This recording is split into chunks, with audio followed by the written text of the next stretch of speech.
All right, let's dive into one of the most heated debates in music right now, NFTs. Are they this incredible new lifeline for artists, or are they just a high-tech speculative bubble waiting to pop? To even start to figure that out, we have to begin with a single, really, really small number. Look at that, $0.0004. I mean, it's a tiny, almost meaningless fraction of a penny. So what on earth does it represent? Well, that's what an artist might earn for a single stream of their song on some platforms.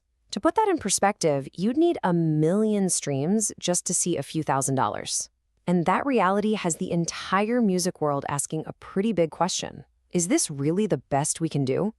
And that right there is the core of the problem. You see, the streaming model we all use and love because it's so convenient has become, for most artists, kind of an economic trap.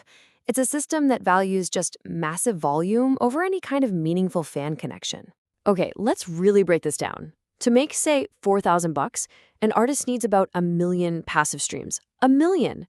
Now, imagine a totally different model. What if they could earn that exact same amount from just 100 dedicated fans? That is the huge shift NFTs are promising, a move away from mass consumption and back toward direct support from the people who care the most.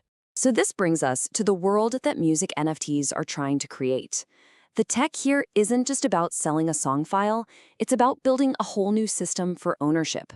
The goal? To cut out the middlemen and put the power and the money back into the hands of the artists themselves. So what exactly is a music NFT anyway? Well, the easiest way to think about it is like a digital certificate of authenticity.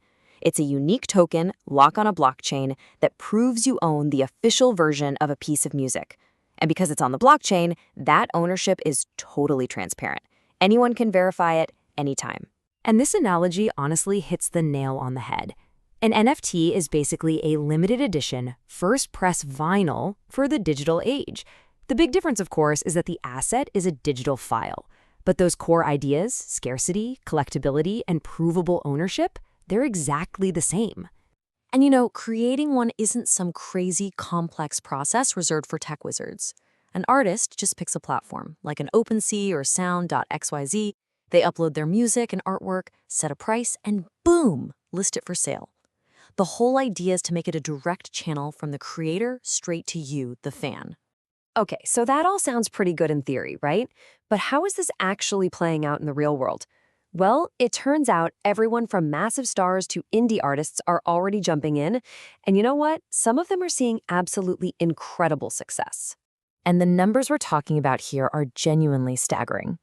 The DJ3LA sold an NFT collection for nearly $12 million. Grimes pulled in $6 million in a single day. Even a huge rock band like Kings of Leon used NFTs for a major album release. These aren't just little experiments. These are industry-shaking events. But here's the crucial part. It's about way more than just the initial sale. Artists are bundling these NFTs with unbelievable perks. For example, the Loud Punks collection gives holders lifetime VIP passes to the Rolling Loud Festival. LNRZ actually let their community vote on how their album would be released. It's like a key to a new kind of super interactive, next-level fan club. Okay, a revolutionary tool for artists. Lifetime festival passes. I mean, it all sounds amazing, but it's just not that simple.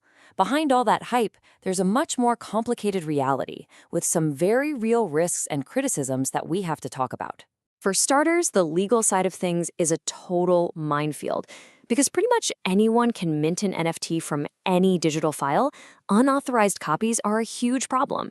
Then, if an NFT promises to give you a share of future royalties, it could suddenly be treated as a financial security, which brings in a mountain of regulations.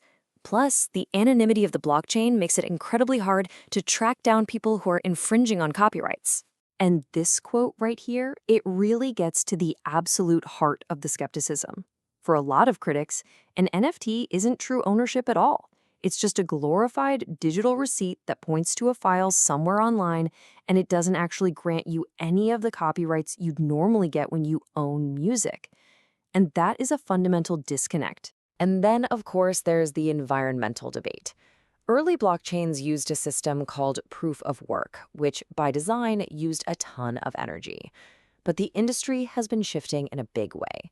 Ethereum, which is the main blockchain for NFTs, moved to a new system called proof of stake, and it slashed its energy consumption by over 99.9%. Yes, you heard that right. While the debate's not over, that was a massive technological leap forward. So you've got this incredible potential on one side and all these serious problems on the other. Where does that leave us? Well, to get a real sense of where this might be all going, you just have to follow the money. Let's start with right now. As of 2024, the music NFT market is already worth over $153 million. So right off the bat, we know this is not some niche little hobby. It's a serious, established market with real money behind it. And when you look forward, the growth is expected to be, well, aggressive. Projections are showing an annual growth rate of nearly 20% year after year for almost the next decade. That doesn't really scream fad. That signals some serious industry confidence. And if that growth continues, by 2032, some analysts project this market could be worth $2.5 billion.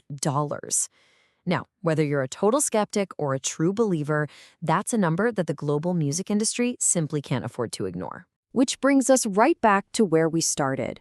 We've seen the potential to truly empower artists and build deeper connections with fans. But we've also seen the very real legal headaches and philosophical debates. So, the big question remains, will NFTs completely rewrite the rulebook for music? Or will they just end up as a lucrative footnote in history, a high-stakes game for a lucky few? For now, the answer really just depends on who you ask.